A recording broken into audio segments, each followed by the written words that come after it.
RotoGrinders! Welcome to the DFS pregame show here on RotoGrinders. I'm Jordan Cooper, a.k.a. Blender Ed, Blender HD, if you want to follow me on Twitter. And it's Thursday, August 24th, and we're continuing our NFL DFS Primer Series. Today we'll be talking a little bit about Showdown, the Showdown format. So hit that thumbs, hit the thumbs, hit the ups and the downs and the sideways and the subscribes. Hit the notification bell. Always know when we go live. We got a MLB today, 12:40 crunch time. Also the main slate at 5 o'clock Grinders Live, 6:30 crunch time later tonight. That's for MLB. Tomorrow we'll be previewing the MMA UFC Singapore card, which is a 5 a.m. card on Saturday. So get your lineups in early. We'll be doing that tomorrow. Then next week, continuing on the NFL DFS Primer Series with the tools here at RotoGrinders. This week has been more of a macro strategy type of feel, and next week we'll go into micro stuff and using the tools here at RotoGrinders to build plus EV lineups for the upcoming NFL season. If you got any questions about any of this, any macro strategy for NFL DFS or the tools here at RotoGrinders, send them in. Questions@theoryofdfs.com. That's questions@theoryofdfs.com. I will be answering that. James will be back next week on Monday as well.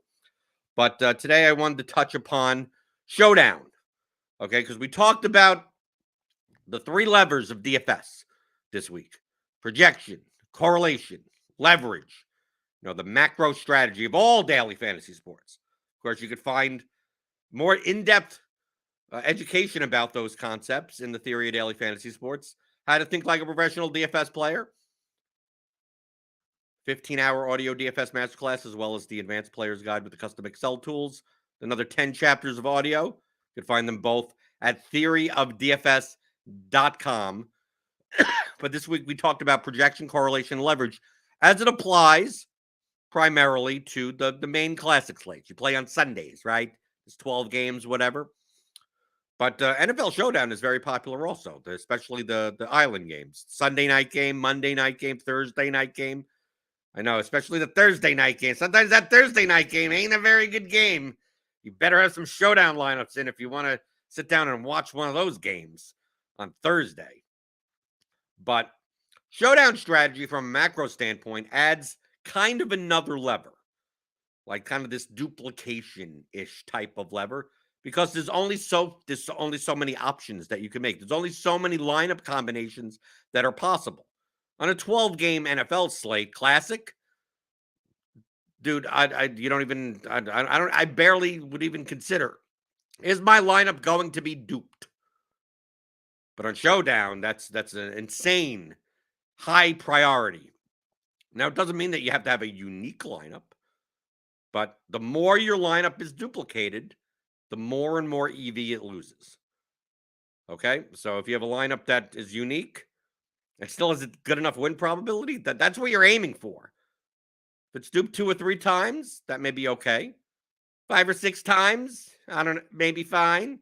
But if you're playing lineups that are duped 40, 50, 100 times, we see sometimes in Showdowns, lineups duped 600 times. Oh, you came in first and tied, and you got $800. Like, that's not you can't be profitable playing in that way. Maybe nice you played that one lineup in that one time, but you cannot be long-term profitable by playing lineups that are duplicated that much, that you're sacrificing so much EV to share money, to share equity with the field. So in Showdown, we add this like duplication lever. And this happens in MMA. This happens in PGA, the small field, the invitational type of tournaments when there's only like 28 golfers. This happens on even 2-game slates, even Thanksgiving, 3-game NFL slates, 2-game, 3-game afternoon slates, stuff like that. You have to think in terms of, okay, projection, leverage, ownership, correlation.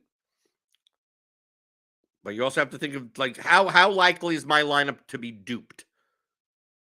And from a macro standpoint, your lineup is more likely to be duped when the ownership of the lineup is high and the salary of the lineup is high as well. Meaning you're spending all of your 50K. 49.7. Right? And why is the salary a byproduct of duplication very heavily? If you analyzed lineups in Showdown, in these large field contests, 100,000 plus entries, you'd see like a hockey stick when it comes to likelihood of duplication as your salary goes up exponentially towards the end. So like a 45K lineup, duplication factor is pretty low. The difference between a 45K and a 45-1 lineup, not that much different, right? Duplication factor is still very low. Even at 48K, 48.5, yeah, it's up. It starts moving up, but the difference between a 48.5 lineup and a 48.6 lineup, probably not that big of a difference. But once you start getting up into the 49,000s, then it gets exponentially higher and higher. So 49.2 lineup, 49.3 lineup, 49.4 lineup, 5, 6, once you get to 5, 6, 7, 8, 9, 10, like all the way up to 50K, it starts getting dramatically higher. It doesn't mean you can't find unique lineups. It's going to be hard. It doesn't mean you can't find lineups that are only duped 3 times that spend 49.8. You can, but there's just much less of them. That's why a lot of people, sometimes it's just like, I'm just going to play lineups that leave 2,000 on the table. And I don't have to worry about it. Of course, the less salary that you have in your lineup, most likely your projection goes down as well. Right? Salary and projection tends to go together. The higher priced players are typically projected better from a raw point standpoint. Right? Some people take it too far the other way. I'm going to play all the 2K guys in Showdown. I'm going to play Brock Wright and Jody Fortson. I'm going to play 6 guys and leave 40,000 on the table.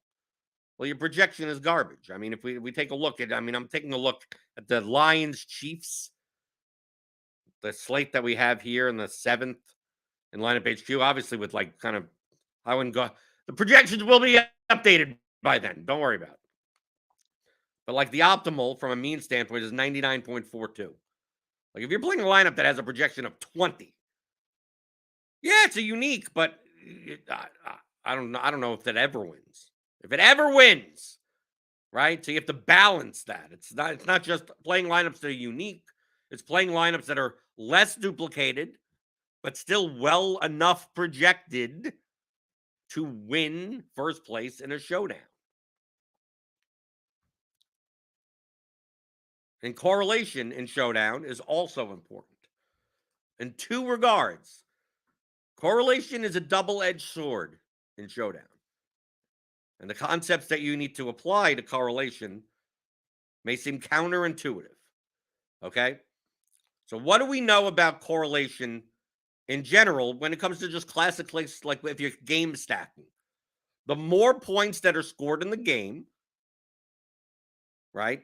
The more that players are doing well, the more likely that other players in the game are also doing well. Now, on a 12-game classic slate, that leads us to, well, let me game stack. Let me team stack. Let me, you're not playing everyone from the game in your lineup, but quarterback, 2 pass catchers, 2 guys from the other side. You can play 4 or 5 from the same game. In Showdown, you only have 6 slots, right? You got a captain slot and 5 flex spots. And it's only 1 game. It's everyone's from the same game, right? It's impossible not to game stack in Showdown. You have to. You're guaranteed to. You have to play at least 1 guy from each side, right? 5-1, 1-5, 4-2. You got to do something like that. So as the total is higher, as more points are scored, correlation, because players are correlated to each other, and certain players may be more correlated to each other, wide receivers and quarterbacks, running backs and DSTs to some extent. The more points that are scored, the more likely correlated lineups will score more points. The less points that are scored in the game, the less likely that happens. So if this Chiefs-Lions game is 42-35, you're much more likely to see lineups that have correlated players. That's a wide receiver and the captain, a quarterback and the flex, Another wide receiver, like that it looks like, there's two wide receivers that put up 28 points. So obviously the quarterback's correlated to that. So that quarterback's more likely to be in the lineup. There's a chief running back on the other side. Like, you're more likely to see lineups that make sense, if you want to put it that way. Make sense in that regard. If the game's 10-6, not many people are scoring much, right? Not many people at all. So the lineups that do well in those scenarios are lineups that, I mean, they could have almost no correlation, like very little to each other. It's just like a mix of six guys that this doesn't seem to fit, right? There's a defense, the opposing quarterback, the backup, the second running back of the other team, and a $200 wide receiver that happened to catch the only touchdown of the entire game. And he's the third tight end. And you look at that and you go, wow, I don't know if I could ever build that lineup. Well, yeah, in a lower scoring game, those lineups benefit. Those types of lineups benefit. In higher scoring games, more correlated lineups benefit. Now, a lot of people think of this and they go, well, the Chiefs-Lions is a 54.5 total. That seems like a high-scoring game. I'm going to build more correlated lineups. Yeah, but other people are thinking this also, right? In high-scoring games, the amount of correlated lineups, more correlated lineups, there are in the contest is going to be higher. There's going to be less lineups that build as if it's going to be a 10-6 game. So you could take advantage of that leverage-wise. And vice versa. We have some Thursday night games where the total is going to be 37.5. You're going to look at this game and go, oh my God, I can't believe I'm going to sit through this. It's going to be Browns versus Bears or something. 37.5. Well, those games, you're going to see the defenses and kickers be a lot higher owned.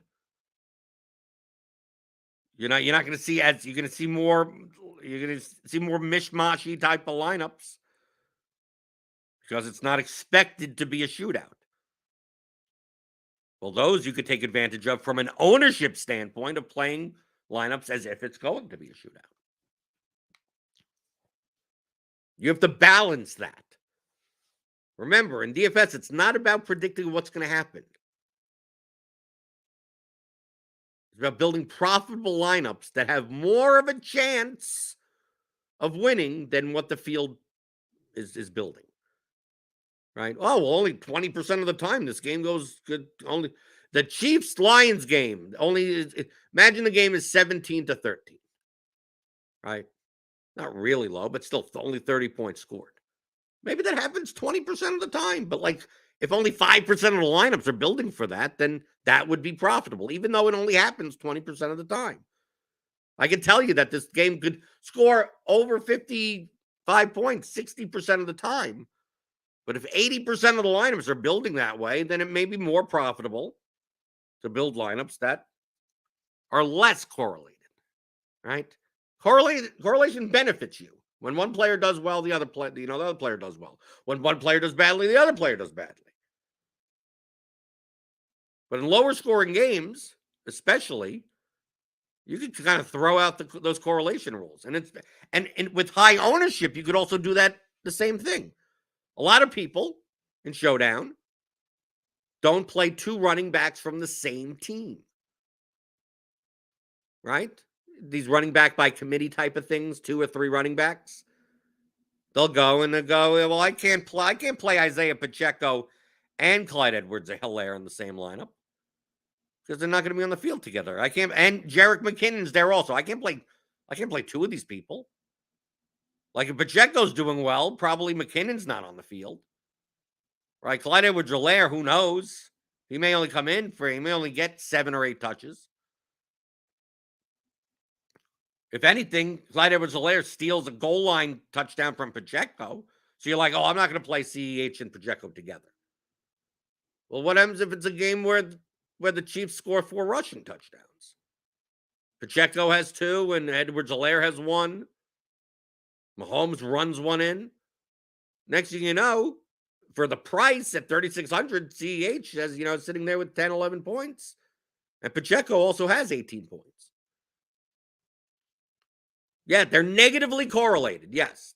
That doesn't mean they can't both get there, value-wise. Just means it's less likely to happen. The thing is that the field may view it more towards, oh, I can't possibly play these two people together. So the amount of lineups that are in your contest, 100,000 entries, maybe from an optimal standpoint, both those players will appear in the optimal lineup 6% of the time together. But the field is only owning them together at 3%. Well, then maybe it's more beneficial to build a lineup that has both the running backs together. But they're negatively correlated, yes. You're mitigating the negative correlation with positive leverage. You should be viewing DFS in the scope of these levers. You got these levers in front of you, right? You're at a factory or something, you're at a tractor or whatever that has levers. It's like, well, I can't just use one lever, right? I got to have a balance of all of the levers. And as one lever goes up, another lever goes down. You can't get all the levers going up. You can't. I go in a high projected lineup that's low owned and correlated and not duplicated. Like, those don't exist, people. Right? I'm going to play the highest projected lineup and hope that no one else plays it. Now, I guarantee you, it's going to be duplicated 300 times. Minimum. In a large field contest. So you can't do that. So you have to find a balance of all of them. And you have to consider all of them individually and how they affect one another. So some of the most profitable lineups on like this Chiefs-Lions game, which projects obviously 54.5 points, would be a lineup that benefits, maybe play the defenses and kickers. They'll be lower owned than they should be, probably. I don't know. As well as lineups that leave salary on the table and are less correlated. A lot of people, they play a wide receiver and the captain. They're like, well, if the wide receiver goes off, then the quarterback did well. That's correlation. Yeah, but what happens if the other quarterback actually does better? And from a salary dynamic, you can't fit all these people in. So it's quite possible that the winning lineup, the optimal lineup, as the wide receiver has Amon-Ra St. Brown in the captain, but not Goff, and has Patrick Mahomes in the flex. Because Patrick Mahomes scored 26 points and Goff only scored 20. But Amon-Ra had 9 for 100 with 2 touchdowns or something. That's possible. People go into lineup HQ or something and they build rules. They go, if Amon-Ra St. Brown's in the lineup, got to have Jared Goff. That's positive correlation. That is you have a benefit there. What's the trade-off? That correlation lever, that's coming up. What lever's coming down? That duplication lever is starting to come down. Right? You're gonna go there. I'm gonna build a lineup that's 49,800, 49,900 that contains the top end wide receiver, quarterback, and no one under 20% owned, no one under 10% owned. Like, good luck to you. You're not gonna be profitable long term with those lineups. You're just not. You're gonna be duplicated 174 times. And then you go, oh, well, I'll do a 2v2 of that. And that lineup's duplicated 128 times. Remember, these are large contests, 100,000 entries. Duplication goes through the roof. So you really have to pay attention to it. How likely is your lineup to be duplicated and by how much? Another fallacy that people have in Showdown is with the captain position. The captain position is most likely going to be the person that puts up the most amount of points. Raw points. Now, obviously, we get certain situations where guys are way expensive. So if they put up 19 and a 6K guy puts up 17, you probably want the 6K guy captain, right? But for the most part, captains are ones that score the most points. And a lot of people go and they go, I'm going to throw in the Sam Laporta in captain. I'm going to, I mean, he at least has a 7-point projection, but they go down. I'm going to have Craig Reynolds in the count or something. So no one's going to do that. It's like, yeah, it also has a very, very, very, very, very, very little win probability. And an even more important factor that people forget is that if you're going to play a low-owned captain, how many lineups does that actually represent? And how much salary are you playing in your lineup? Because I will see plenty of times. I do the RotoGrinders shows for Monday night or Thursday night football. And people will be like, I'm going to play, they're going to go down to low end. I'm going to play Josh Reynolds in the cap, right? Take a look at his projection, 6.69, 2,800. I'm going to play him in the captain, right? So they plug in Reynolds and they go, dude, Reynolds is going to be 1% owned in the captain spot, dude. 1% owned captain, dude. I'm going to win that million or 500,000 or whatever it is. I'm going to win it unique. Who's doing this? A 1% owned captain at 2,800. And you know what else they do? They throw in, they go, well, I'm going to play Reynolds at captain, and then I'm going to fill out Mahomes, Goff, Pacheco, Montgomery, Brown. They put together this 49-4 lineup that projects for 98.86, which is like a point below like optimal mean based on our current projections. They go, I have a 49-4 lineup that I have a 1% owned captain. They'd look at that 1% like as a 1. It's a 1. The integer. 1. Low. It's low. You're playing a contest with 100,000 entries. What's 1% of 100,000? It's 1,000. That's 1,000 lineups that have Josh Reynolds at the captain. Okay? And because he's only 2,800, you could fit in like anyone you want. I mean, like you have both quarterbacks, Amon-Ra St. Brown. You could do anything you want. So if you're going to fill up all your salary, you're going to play this lineup with a 1% owned captain, right? There's 1,000 lineups. And you're going to put on like Mahomes, Goff, Brown, Pacheco, Montgomery. This is beautiful. Josh Reynolds scores 2 touchdowns. I'm gold. They go check and they see that their lineup is duplicated 86 times. They go, but I have a 1% owned captain. But it's still 1,000 lineups. And most of the people that are playing Josh Reynolds, the 1,000 lineups, well, why wouldn't you be jamming in projection and spending most of your salary? That's what happens in general. And you go, why is this lineup so duplicated? Because that's exactly why it is. If you're going to play a cheap captain, which is a long shot as it is, right? Because typically the captain's going to be one of, if not the highest raw point scorer. You need to, in order to get away from being duplicated, even with a 1% owned captain, you're going to have to change. Like, I'm going to take Amon-Ra St. Brown and I'm going to play Marvin Jones instead and leave 4,600 on the table. But of course, now your projection is 86.43. Your projection goes down 12 points doing that. This lineup, now you could play it. But then you go like, well, I don't even have the main guys in here. I have like this. This is not a great. Yes, but this will make you less duplicated. This lineup may be unique. Out of the 1,000 lineups that have Josh Reynolds at the captain, maybe there's only 3 of these. Maybe it's unique.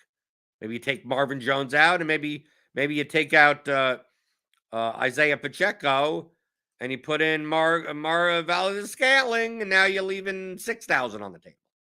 Your projection is 80.66. Projection's going way down, but your ownership is also going way down. This is the type of lineup that you should be playing when you consider that duplication lever. If you're going to play the cheap captain, which I'm not a big fan of those lineups anyway. From a projection standpoint, you're not getting away from duplication nowhere near enough as you think, unless you're going to leave money on the table. Unless you're also going to incorporate some other 2% owned player. You're going to look and you go, okay, well, I can just jam in the best projected players But instead of, instead of David Montgomery in that spot, I'm going to play a 2% owned,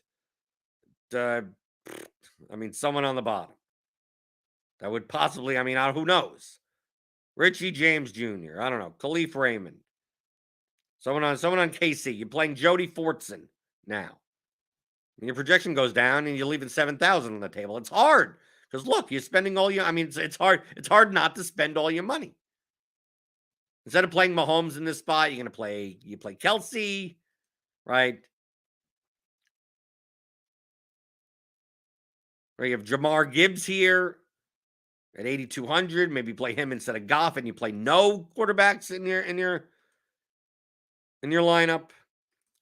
48. Then now you're leaving 2,000 on the table. Like, this is the way you have to think. But people plug in these cheap captains and they go, well, I'm good. Gold, 1% owned captain. 0.5% owned in the captain spot. Let's go Josh Reynolds. That's 500 lineups or more. Some of these contests are 120, 150,000 entries. So now you have 1,200, 1,500 lineups for 1%. Oh, 0.5%. Well, now you're down to 500, 600 lineups. And most of those lineups look like your lineups. You play 5 of those and you go, why were all 5 of my lineups are duplicated more than 50 times? How is that possible? Yet, there'll be a unique lineup that has Patrick Mahomes in the captain that wins. You'll go, well, I played a 2% on captain. I played a 1% on captain. I played a half. Why is the 28% on captain? Why was there a unique lineup or a lineup that was only duped like 2 or 3 times? Because there's a lot more cheap players available that could fit into those lineups. So let's say you played Patrick Mahomes in the captain, and you go, okay, well, that's obvious. Now you don't have that much money to spend. Right? Maybe you still play Goff. And you still play Reynolds.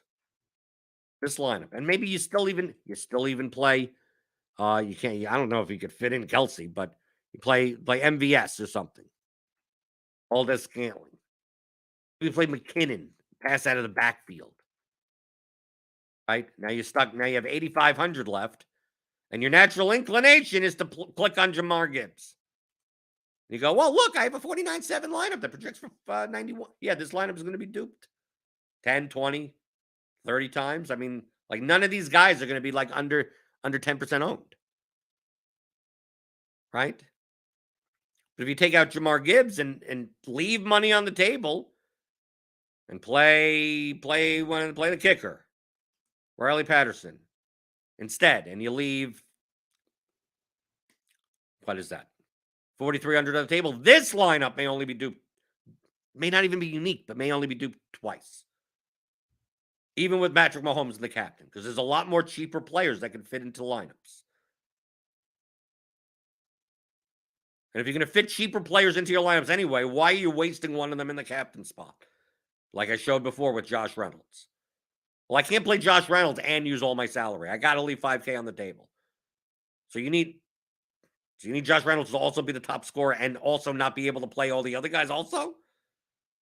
I'd much rather play Patrick Mahomes the captain and then leave 5,000 on the table. Because I could find less duplicated lineups because we have all these Brock Wrights and James Mitchells and Richie James and Noah Grays and Lions defenses and Rashee Rice and who knows?